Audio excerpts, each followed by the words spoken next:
அஸ்ஸலாமு அலைக்கும் friends, welcome to ஜெரினாஸ் kitchen. இன்றைக்கி நம்ம சேனலில் என்ன ரெசிபி பார்க்க போகிறோன்னா க்ரீன் சிக்கன் கிரேவி. இது நம்ம எப்படி ரொம்ப டேஸ்ட்டாக ரொம்ப ஈஸியாக செய்யலான்னு சொல்லி இந்த வீடியோவில் பார்க்கலாம்.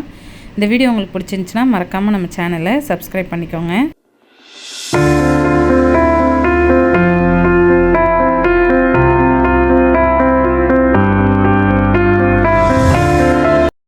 பிஸ்மில்லா.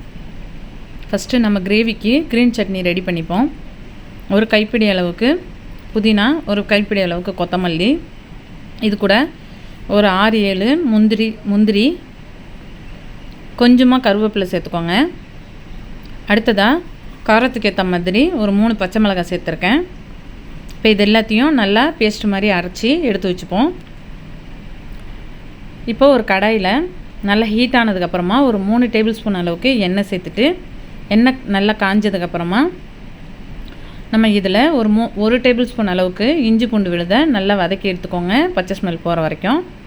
இப்போ இந்த ஸ்டேஜில் ஒரு பெரிய சைஸ் வெங்காயத்தையும் ஒரு பச்சை மிளகாயும் நான் பொடியாக கட் பண்ணி வச்சுருக்கேன், அதையும் நல்லா சேர்த்து பொன்னிறம் ஆன வரைக்கும் வதக்கிக்கோங்க.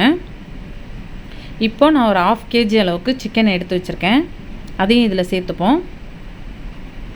இப்போ இது எல்லாத்தையும் ஒரு தடவை மிக்ஸ் பண்ணி விட்டுறலாம். சும்மா ஒரு தடவை மிக்ஸ் பண்ணிக்கோங்க. இப்போது இது கூட ஒரு டேபிள் ஸ்பூன் அளவுக்கு கார மிளகாத்தூள் சேர்த்துக்கலாம். இது கூட ஒரு 1/2 டேபிள் ஸ்பூன் அளவுக்கு மஞ்சள் தூள். இப்போ இது எல்லாத்தையும் ஒன்றா நல்லா ஃபுல்லாக மிக்ஸ் பண்ணிக்கோங்க. மசாலாலாம் சிக்கனில் இறங்கட்டும். இப்போது இந்த ஸ்டேஜில் கொஞ்சமாக உப்பு சேர்த்து நல்லா ஃபுல்லாக மிக்ஸ் பண்ணிக்கோங்க. உங்களுக்கு காரம் எவ்வளோ தேவையோ அந்தளவுக்கு நீங்கள் சேர்த்தா போதும். உப்பும் அதே மாதிரி தான், நீங்கள் டேஸ்ட் பண்ணி பார்த்துக்கோங்க உப்பு எவ்வளோ சேர்த்துருக்கோன்னு சொல்லி. ஒரு 5 to 10 minutes வேக விட்டு எடுத்தாச்சு. இப்போது சூப்பராக வெந்து வந்திருக்கு சிக்கனு. இப்போ இந்த ஸ்டேஜில் நம்ம மசாலாலாம் சேர்க்கலாம். நம்ம அரைச்சி எடுத்து வச்சுருக்கிற அந்த க்ரீன் பேஸ்ட்டை நம்ம இதில் சேர்த்துக்க போகிறோம்.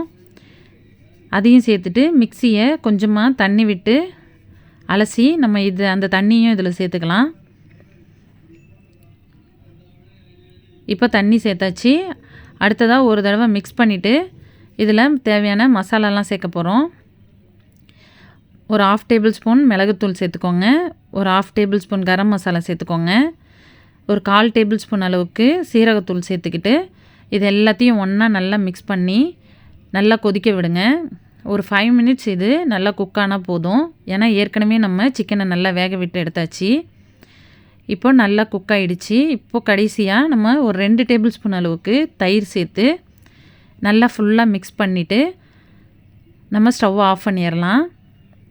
தயிர் சேர்க்குறதுனால ஒரு கெட்டியான கன்சிஸ்டன்சி நம்மளுக்கு கிடைக்கும். பாருங்கள் எந்தளவுக்கு நல்லா எண்ணெயெல்லாம் பிரிஞ்சு சூப்பராக வந்திருக்குன்னு சொல்லி. டேஸ்ட்டும் அவ்வளோ அருமையாக இருக்குது. நீங்கள் உங்கள் வீட்டில் ஒரு தடவை நீங்கள் ட்ரை பண்ணி பாருங்கள். இதை ரொம்ப அருமையாக இருக்கும். கடைசியாக ஸ்டவ் ஆஃப் பண்ணுறதுக்கு முன்னாடி கொஞ்சமாக கொத்தமல்லி தூவி நம்ம ஸ்டவ் ஆஃப் பண்ணிடலாம். வாசனையும் அருமையாக இருக்குது. இதை நீங்கள் லஞ்சுக்கும் ப்ரிப்பேர் பண்ணிக்கலாம், மார்னிங் பிரேக்ஃபாஸ்ட்டுக்கும் நீங்கள் இதை ரெடி பண்ணிக்கலாம். நாங்கள் எங்கள் வீட்டில் சப்பாத்திக்கு இதை ரெடி பண்ணியிருக்கிறோம். ரொம்ப அருமையாக வந்திருக்கு கிரேவி. உங்களுக்கு இந்த வீடியோ பிடிச்சிருந்துச்சுன்னா லைக் பண்ணிக்கோங்க, மறக்காமல் உங்கள் ஃப்ரெண்ட்ஸுக்கும் ஷேர் பண்ணிவிடுங்க. நம்ம சேனலை சப்ஸ்கிரைப் பண்ணாதவங்க சப்ஸ்கிரைப் பண்ணிக்கோங்க. எல்லா புகழும் இறைவனுக்கே. தேங்க்யூ.